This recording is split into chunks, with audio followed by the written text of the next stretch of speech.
Hi, and welcome back. This is part two of setting healthy boundaries. In the last video, in the first video on setting healthy boundaries, we talked about sort of how to go back and forth communicating how you feel in the relationship about a particular issue and sort of asking for what you need from the other person in return and asking them to do the same. And in this video, I just wanted to talk about, depending on the relationship or the situation, it may be that that's not possible to go ahead and have a full-blown lengthy conversation or back and forth. So if that's the case, then I encourage you to evaluate what you want to get out of the dialogue, what you want to get out of setting the boundary. So sometimes when we're in a relationship, and this is often particularly the case if our feelings are hurt or something has upset us, sometimes we just want to be heard. And so communicating that to the other person and saying, hey, I really just need you to listen. Or I'm, dealing with some other issue. I really just need you to listen to me. I don't need advice. I don't need feedback. I really just need to feel heard.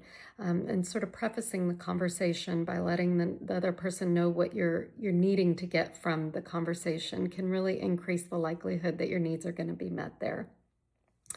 The other thing is that if you're looking for more than just someone to listen, if you're really looking for a particular outcome, it's important to articulate that on the front end. So it's a lot more likely that you're going to reach your goal if you don't spend your time focusing on what the other person is doing that you don't like.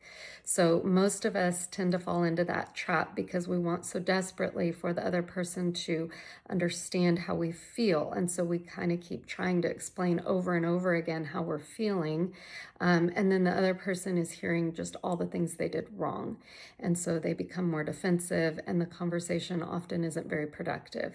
So if you're able to sort of, briefly talk about how you're feeling, but spend most of your time talking about what you need moving forward and asking the other person what they need moving forward, it's a lot more likely that you're going to get your needs met because one, it cuts down on their defenses, especially if you can pair it with something that they really do well or that they're really doing right that makes you feel close to them or validated or connected to them.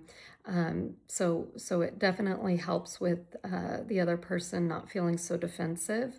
But it also really is the most direct way to ask for what you need because we can't assume that another person is a mind reader. And we often do that to people without even being consciously aware of it. So not only does it cut down on the person's defenses when we just ask for what we need and ask them for what they need, but it also increases the likelihood that we will get it because we're really taking the guesswork out of it and spelling it out for them. So anyway, hopefully you can use these tools and also know that it takes a while to practice some of this, especially if you're somebody who typically avoids conflict.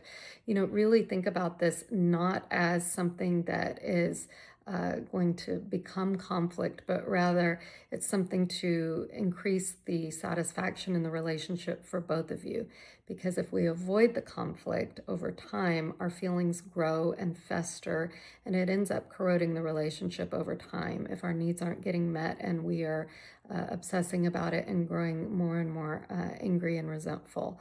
So it's much healthier for the relationship if we're upfront with how we feel and we just ask directly for what we need and using some of these tools that we talked about. All right, until next time, bye-bye.